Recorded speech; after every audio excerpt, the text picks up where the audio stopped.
El desempleo hace parte de los problemas socioeconómicos que más afectan la calidad de vida de los individuos. Según la organización Techo, el desempleo es el motor de la pobreza y la desigualdad, siendo uno de los problemas que mayor preocupación genera actualmente a nivel social. Esta problemática, a pesar de ser una realidad global, cuenta con gran incidencia en América Latina, región en donde se ha presentado una de las tasas de desocupación más elevadas a nivel global, siendo que para 2002 alcanzaron un porcentaje cercano al 9.3%. Frente a este panorama regional, Colombia cuenta con una de las tasas de desempleo más altas desde inicios de la década del 2000. Este preocupante panorama se agudizó cuando para el año 2001 la tasa de desocupación se encontraba en un 17%. De esta manera, en el país se tomó la decisión de diseñar una reforma laboral en 2002 a través de la Ley 789 del mismo año, bajo el mandato del presidente Álvaro Uribe Vélez, con el fin de reducir los índices de desempleo a través del apoyo a la generación de empleo y la protección social. Luego de la implementación de la reforma laboral, la tasa de desempleo efectivamente disminuyó. Sin embargo, si bien dichos índices se redujeron, se consideró relevante analizar los efectos de la reforma sobre la generación de empleo, su efecto en la reducción o aumento de los costos laborales a partir del régimen de subsidio al empleo y su desempeño frente a los programas de protección al desempleado, siendo estos los tres ejes centrales de dicha ley. En este sentido, la pregunta de investigación que se abordó fue: ¿qué impacto tuvo la Ley 789 de 2002 en la generación de empleo, los costos laborales y los programas de protección al desempleado en Colombia para el periodo 2002-2006?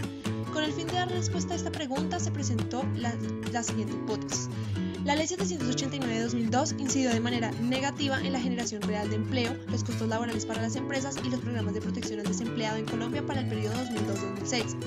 Es así como para la evaluación de esta hipótesis frente al efecto de la Ley 789 de 2002 en la situación del mercado laboral, principalmente respecto a los tres ejes mencionados, se realizó un análisis mixto de un estudio de caso, en donde se realizó una revisión de 5 documentos oficiales y discursos como técnica de recolección de datos y con el uso del análisis de contenido como técnica de análisis de datos apoyado en el programa YoshiCoder,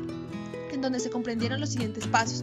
el muestreo, el proceso de codificación y cuantificación y la creación de diccionario. Para efectos de este proyecto de investigación se analizan 4 discursos del expresidente Álvaro Uribe Vélez, debido a que la ley fue diseñada e implementada bajo su mandato, y un documento oficial de la reforma laboral de 2002.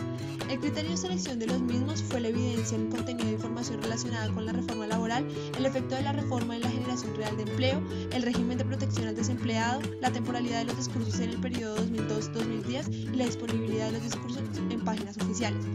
Por otra parte, en cuanto a la segunda fase para la examinación de la hipótesis con el fin de evaluar el régimen de subsidio al empleo y protección al desempleado, se hace uso de la técnica de recolección de datos mediante la ejecución de entrevistas cualitativas, utilizando como técnica de análisis el análisis de discurso apoyado en el programa Atlas-T. En este sentido, se realizaron hasta la fecha 2 entrevistas cualitativas a expertos en el área de derecho laboral que trabajaron en la temática de la reforma laboral y que han tenido un acercamiento con los subsidios al empleo. En este orden de ideas, los entrevistados fueron, por una parte, expertos en el área de derecho laboral y académicos como Edwin Palma Egea, columnista del medio informativo Las Dos Orillas, abogado especializado en derecho laboral y vicepresidente sindical de la Unión Sindical Obrera de la Industria del Petróleo, y María M. Méndez, abogada de la Universidad Libre con especialización en derecho laboral, que ha trabajado como abogada en el sector público en la Contraloría de Bogotá. Es así como, en cuanto a la primera técnica, luego de la selección de los discursos, se hace el muestreo, se realiza el diccionario, se definen las unidades de codificación junto con su frecuencia y proporción, y por último se realiza un análisis del contexto de dichas unidades, mediante lo cual fue posible concluir que la información del análisis de discurso falsea parte de la hipótesis planteada en la investigación, puesto que muestra evidencia de que la Ley 789 de 2002 incidió de manera positiva en la generación real de empleo, disminuyó los costos laborales para las empresas y apoyó en cierta medida la implementación de los programas de protección al desempleado en Colombia, con el fin de canalizar la problemática del desempleo por medio de la inversión, la flexibilidad del trabajo y la protección laboral. Esto en cuanto al análisis de discurso. Sin embargo,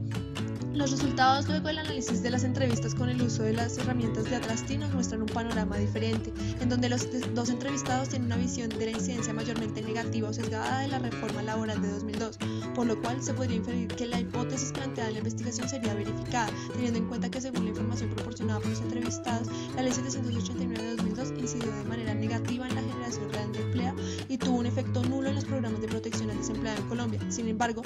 tuvo un efecto positivo en los costos laborales de las empresas, en donde estas últimas fueron las verdaderas